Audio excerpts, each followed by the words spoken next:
We make no apologies for our prime audience, but true to the best of our tradition, we're committed to expanding justice and freedom for all.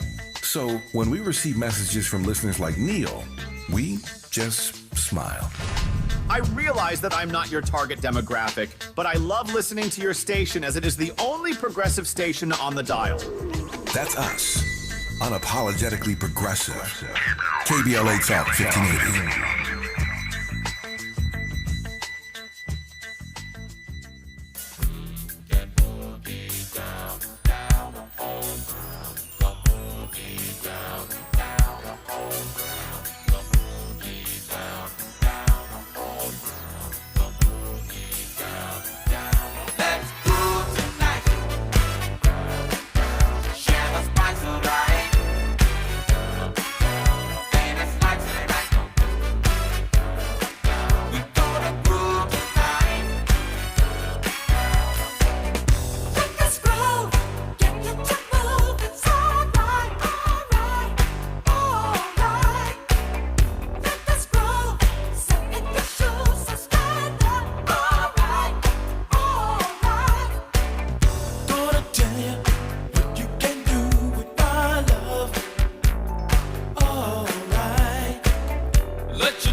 Was he in Earth, Wind, and Fire? You guys know who I'm talking about, Birdine, right? I think that is his name. Let me make sure.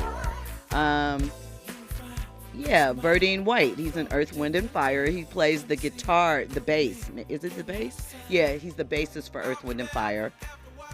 One of the founding members. And I saw him on the red carpet of the Grammys, and he said that his granddaughter, he's 72 years old, by the way. He said his granddaughter put him on to Victoria Monet, and that she is the full package. He said that she is everything, that she is going to be an icon. So if you are blessed by, one of the legendary members of Earth, Wind, and Fire, we already knew that if you were a Victoria Monet fan, which I've been for quite some time now.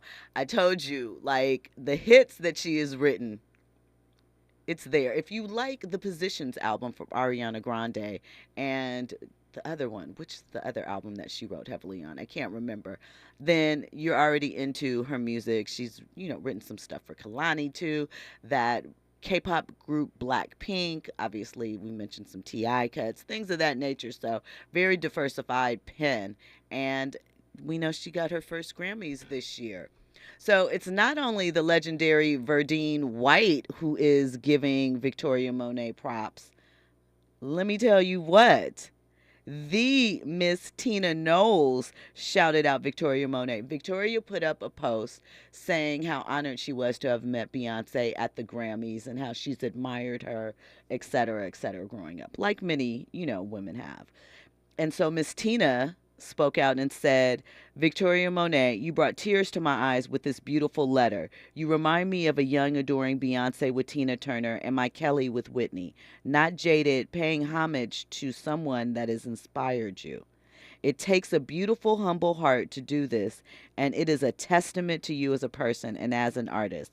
May God bless you in your career. P.S. They sang your song at my birthday party. We love it. Congratulations on your Grammy. So Kelly and Beyonce sang On My Mama to Miss Tina on her birthday last month, January 4th. You know, Miss Tina's a Capricorn. So a shout out to them. I'm very happy once again that Victoria Monet is receiving her flowers and that all of her hard work is paying off for her as an artist. Because again, be clear, she had success writing and, you know, with the pen game.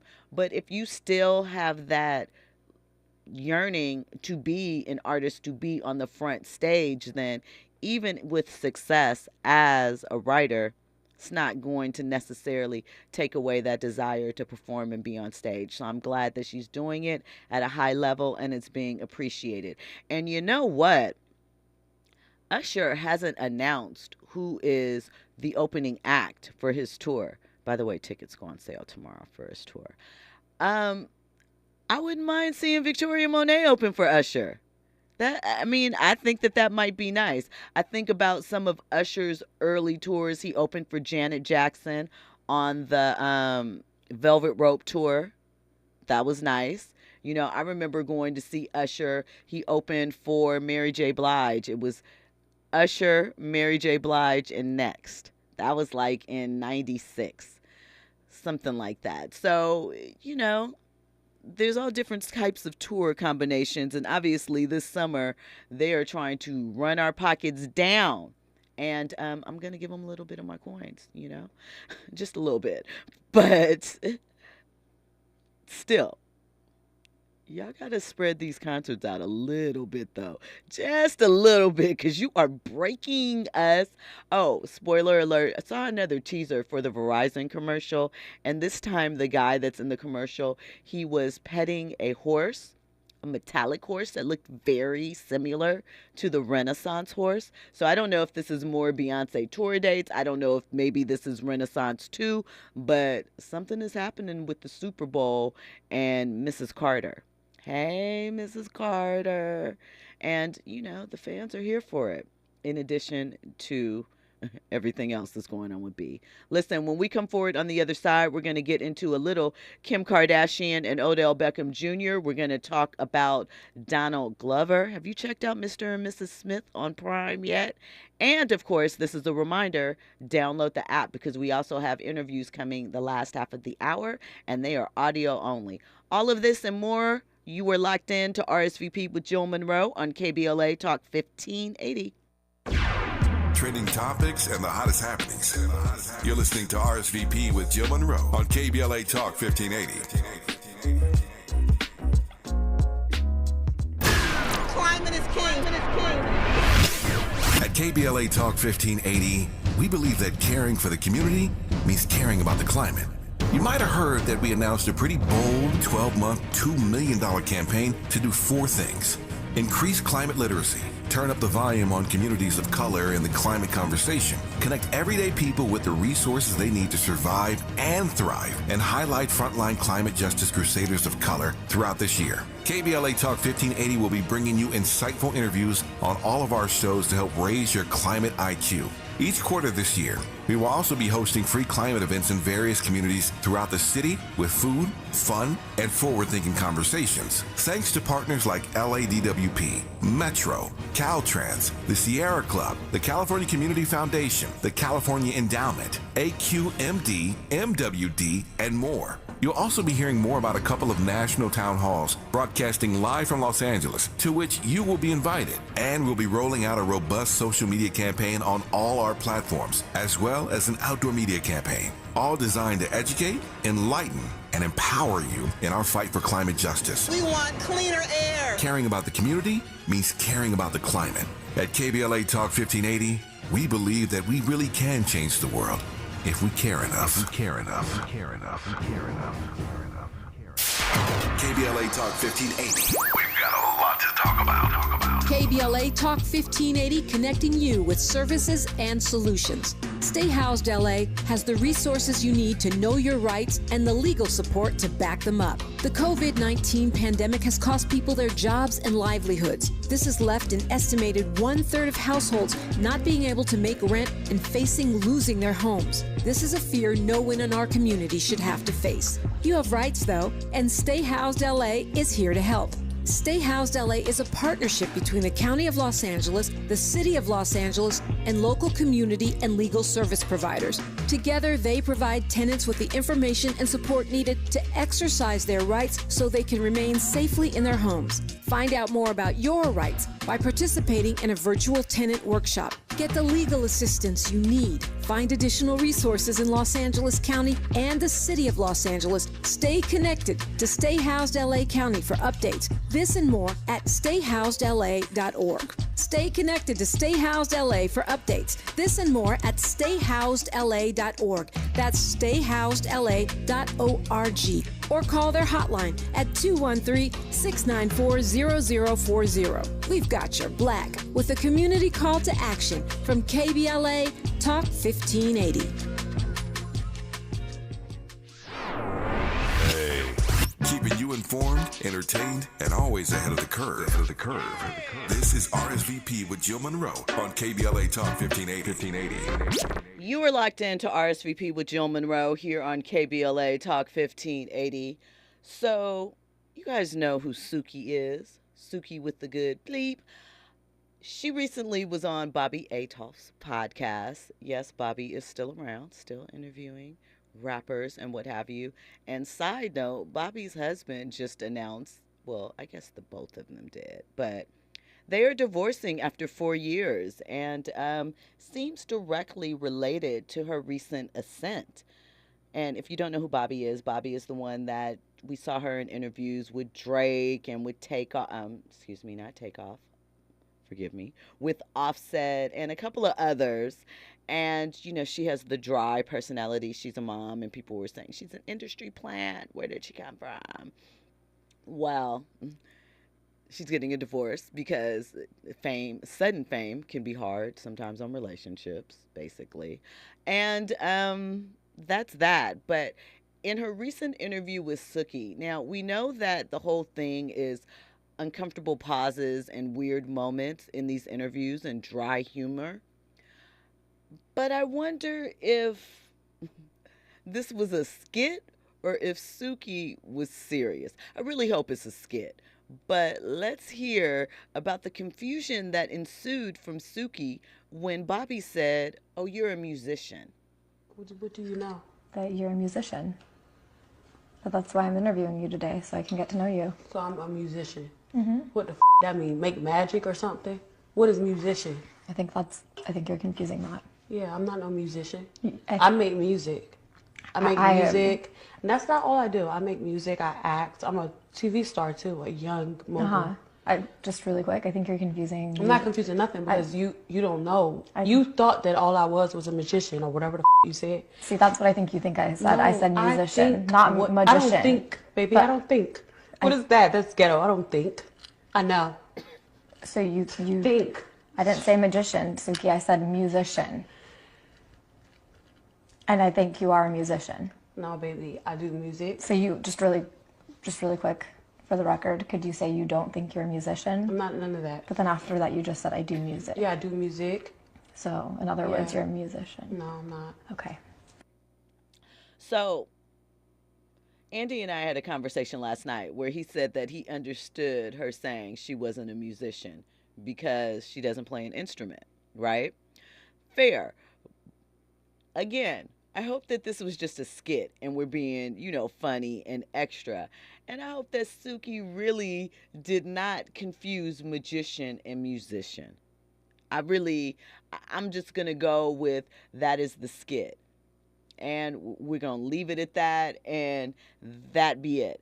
I don't think that they really structure these skits up when they come together. It's just in the moment. So maybe Suki was just being quick and was like, that's funny, and we'll ride with that. That's what my hope is. So that's our little fun ditty on Suki as we head out and on to other topics.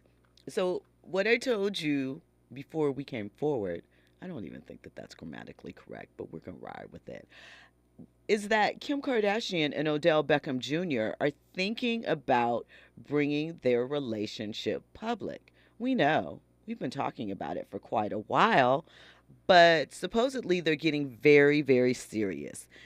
They started dating allegedly around September, and allegedly Odell Beckham Jr.'s ex, who is also the mother of his son, started feeling some type of way about Odell moving on to Kim K, as a lot of women potentially would, you know? But now, supposedly, that brewing love triangle didn't last for a long time, and Odell and Kim are close and, are wanting to take this public. Now, there's been a lot of conversation about age gaps and so forth involving women. We've had the conversation about men, but there's a lot of women, especially women as it pertains to athletes. And people have been questioning why some of these women have been dating younger. So Kim K is 43, Odell is 31, right? And people also bring up that a few years back, it looked like Odell was, flirting with or in a situation with Chloe. And to me, I'm going to tell you, I remember those pictures. It kind of looked like Chloe was like, hey, what's up? And he was like just chilling, and it just fizzled. Sometimes that happens. You may meet somebody, you may think there's a connection. It doesn't really go anyplace, and that's it. I don't know. Do you start Xing people out just based off of a conversation and maybe no further, just because, especially if you're famous, they were photographed together, but it wasn't more than that? I don't know. I don't think so. But if it's your sister, maybe. People have their opinions about the Kardashian women and how they move in relationships. But guess what? These men keep lining up and signing up. So it is what it is. I think that they look stunning together, and we'll have to see if they make their way out publicly or not. Well, from one relationship bit of news, I should say, to another, Donald Glover and his relationship with Black women has been a topic that has come up off and on over the last few years. There were feelings when at one point in time Donald mentioned being a nerd back in school and saying, certain types of girls weren't attracted to him, especially Black women. I always push back with that and wonder, were the men trying to talk to the nerdy Black girls, or were they going for the fly girls that may have had their interests elsewhere? You know what I'm saying? But what's wrong with going for the nerdy Black girl? People tell women all the time, be realistic, be reasonable. You can't get the baller. You better go for the guy that works wherever, because that is where you're at, and it is okay. But the opposite can be said. I don't know. I just like to ask that question. I bet you there was some comic book loving nerdy girl that just loved little Donnie Glover, and he was like, nope. But, it is what it is. At any rate, he's had an interesting relationship with Black women. There were some accusations thrown about the way that he would portray certain Black women characters in his TV series Atlanta. Some people had a problem with some of the characterizations in the FX series Swarm, which I thought was a pretty good series. Interesting. I was surprised that Dominique Fishback didn't get too many nominations during the Emmy season, because it seemed like it was a buzzer at first, but you never can tell with those things. Well, anyway, currently Donald is starring in and created a series around the 2000s film Mr. and Mrs. Smith, which starred Brad Pitt and Angelina Jolie. It's where they met famously and got together and blah, blah, blah. In this series version, there's 8 episodes. They're all available now on Prime Video. His co-star is Maya Erskine, and the premise of this series is what happens when 2 ordinary people join up in this secret spy federation, and we kind of get to walk through that process with them. Well, it was recently revealed that not only has Donald married his long-term girlfriend of several years, and he said he did that basically because while he was working on Mr. and Mrs. Smith. I guess he got the bug. And so he and his longtime girlfriend, Michelle White, privately tied the knot. And then a couple of hours later, he started filming the Prime Video series, Mr. and Mrs. Smith. He said, yeah, there was a day where I don't think we had to be on set until like noon or 1 o'clock. So I was like, can we get married today? And I got married in the morning. We had a real wedding afterwards, too. That night, though, we went to our favorite restaurant, and then her parents and my mom were waiting for us at the house. And so in the past, he said he doesn't believe in marriage, but he's recently had a change of heart. He said, I think what happened was I didn't know what I was getting out of it. I felt like I knew that what she was getting out of it, but I didn't feel like she was being honest necessarily about what she was getting out of it. I was thinking about it in such a silly way, which I see now. I realize maybe she's gaining stuff, but she's also losing a lot of stuff too. And he said that it was Michelle, his girlfriend, now wife, was the one who really wanted to take the relationship to the next level. He said we eventually had an honest talk, and she was like, I'm a traditional woman. And he said that when she made that statement, part of him was like, and I want to help you be that. Whatever she needs me to be that makes me happy. Especially nowadays, finding trust is so hard. And the fact that we have this and that we can argue about things and still be like, but I love you.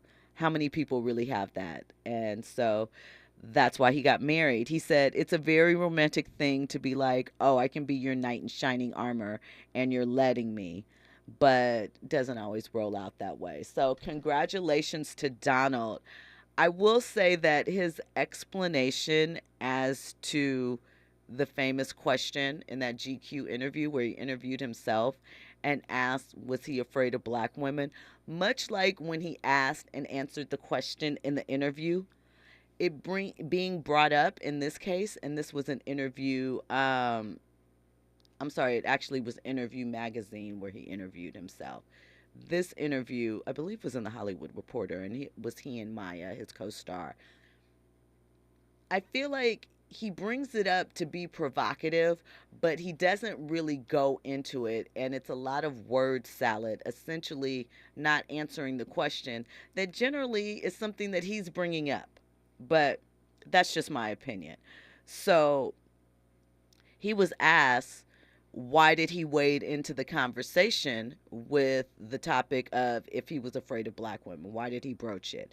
And his response was that he felt like it was something that people always say about him, but no one ever asked because people really don't want to know, and it's a better narrative. He said, but anybody that actually knows him knows how much it hurts for that to be said. I'll say this. I call BS. I feel like if someone had asked him in an interview to explain his relationship with black women or his thoughts about black women, I think he would dance around it like he normally kind of does, and then immediately would be offended, or that person would never be able to interview him or his productions again, because it's not a topic he really wants to answer, but he knows it comes up and he has to say something, which effectively it never really says much. This is what he said in addition to what I just laid out for you. He said, I also realize it doesn't matter. People are not going to read this and be like, wow, I was wrong. And I feel like, Donald, if they read you asking yourself the question, why would you not believe that they really cared about the answer in some capacity if it's still a conversation piece? I feel like that's disingenuous. And again, I feel it's because it's not a question he really wants to get serious and get in the weeds with. It's much easier to blame them, the outside world, for, trying to force you into a conversation or a situation that is not really there. But again, it's just my opinion. I could be wrong. That's just what I think. But we will see what happens. And, shout out to Donald Glover. Check out Mr. and Mrs. Smith. People really seem to like it. So, listen, we have a call. Line one of our favorites, Fahima. Hey. Hey. How are you? I'm great. Fahima, how are you? I think it's really very telling. Donald Glover got 3 kids with this woman. Mm-hmm. And I mean, I haven't seen the article. I'm not gonna, I did like. I think it's interesting, how multi-talented he is. But rather his woman is white or black, he got 3 kids with this woman. What about the 3 kids? I mean, I totally feel that. I thought that was a bit arrogant to say, well, I see what she's getting out of this, but what would I get out of a marriage? Donald, come on. Come on, V. Come on. I mean, it's absolutely ridiculous. Absolutely. I mean, and again, I'm being restrained with my comments here because of FCC. He got 3 children. Did he ever mention those 3 children in the article? He did. He said that when the world turns on him and people are mean to him about his comments, like about black women, he goes and plays with his kids and feels better. Yeah, but what about? Anyway, I'm gonna land here. But it's just, I mean, he's very talented. I did love that song, This Is America, because for a long time on Twitter, I would actually put, preface this, because this is America, and then I would, post the post for quite some time when that song first came out. Okay. So I look at things, people dialectically. He's a very talented person, and I appreciate his art, and I'll leave it there.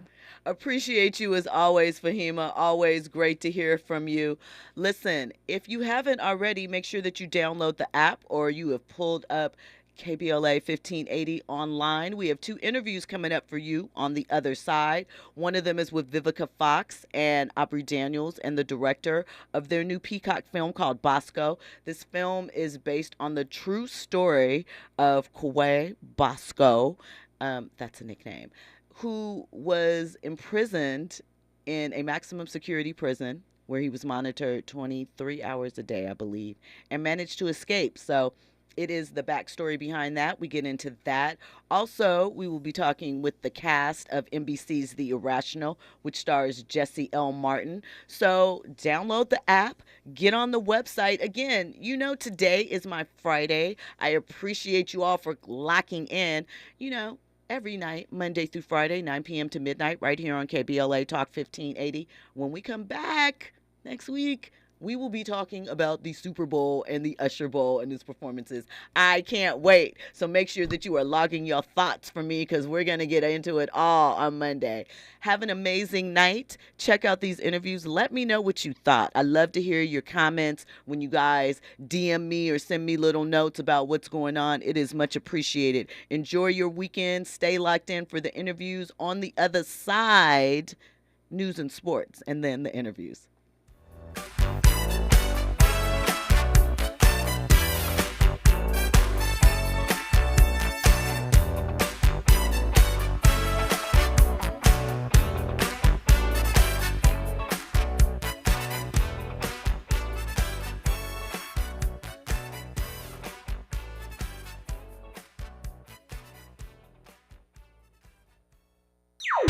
Infusing a sense of fun and entertainment in every episode. You're listening to RSVP with Jill Munroe on KBLA Talk 1580. More when we come